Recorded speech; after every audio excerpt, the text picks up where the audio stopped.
Hey guys, I wanted to do a quick video on crawling ideas, okay? So to transition into a crawling position from sitting, we first on the floor need to put a toy of interest about right here. So it's kind of at an angle, okay? And then the whole idea is for baby to reach across midline to play with that toy.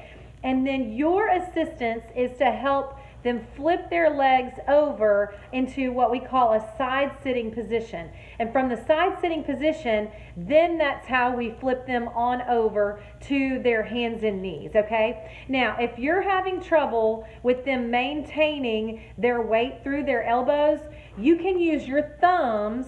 So if you wrap your arms around the front and you use your thumbs in the back at the elbows to keep them extended, okay, keep those arms straight, then that's going to be a way that you can help them with that. Now, once you get them here, you want to rock back and forth, okay? Now, if you don't feel like you can hold and support and do all the things, we can get you some elbow immobilizers that hold the elbows straight, and that gives you just an extra set of hands when you're working on this crawling activity, okay?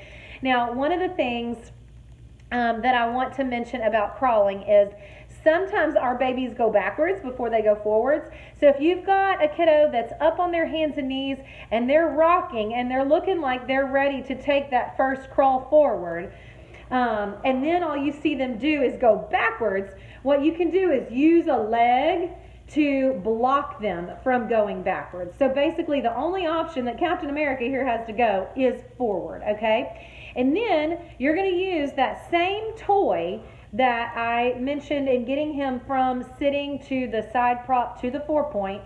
Put it right out in front of him, okay? And then while you're blocking out elbows and all the other things, what you're going to do is you're going to encourage him to reach for that toy, okay? And then you're going to bring the same foot behind, okay? And so you're basically going to just be assisting by moving one knee and one arm at a time over and over and over until they start getting that forward momentum reaction to it all, okay? And you'll see it start coming. And sometimes if they're already holding their arms straight and they don't need any assistance at the elbows, my favorite place to work is back here at the hips.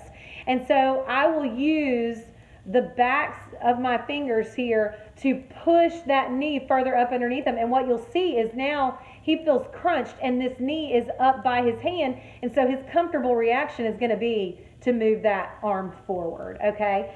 So those are just some ideas to get them crawling. Of course, keep advancing that toy further and further away from them, or if you've got a parent or grandparent or puppy or whatever is the object of interest there. The only other thing that I wanted to mention that I really like to do with some of my littles, if they're not pushing up super strong with their elbows straight yet, is I will put them in a wheelbarrow position. So I'm going to scoot back a little bit so you can see more of Captain's body here. So what I'll do is I will have my hand under the chest just to protect from any face planting here. And I will hold the legs suspended in the air, okay? So it's almost like they're doing a plank or what we call a wheelbarrow position.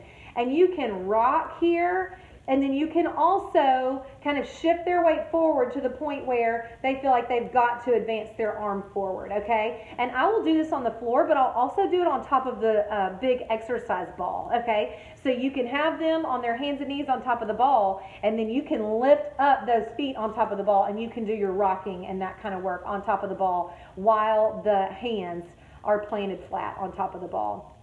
That wheelbarrow walking, just so you know, even when they are beyond crawling, wheelbarrow walking is one of the best activities because everything works off of a strong shoulder girdle, and that's one of the best ways to strengthen that shoulder girdle. That's where all that fine motor stuff comes in. So when it's time to start working on handwriting and buttons and zippers and snaps and fork feeding and pincer grasp with the small objects and threading things onto strings, all those fine motor activities stem from that shoulder being super stable. And this wheelbarrow activity is one of the best ways to get little ones' shoulders stable, because it's not like we can put weights in their hands and tell them to, do lat raises, right?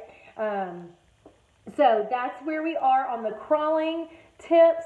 If you have any questions or concerns, please don't hesitate to let me know. The only other thing that I wanted to mention real quick is you can use a towel rolled up and put underneath them, and that way you can kind of start separating yourself from them. And so you're going to guide them with the tails of this towel, and then you can use your knees on their feet to keep their knees bent and keep them from being able to push out straight. So whenever my knees are behind them, and then their job with your assistance here is to keep their hands just planted flat on the ground. And you can even use your body to help propel them forward, okay? I know it doesn't look real pretty with Captain, but I promise it would look prettier with your baby. So, again, any questions or concerns, just let me know. Thank you for listening and watching and allowing me to teach you how to do things in my absence. Y'all have a great day.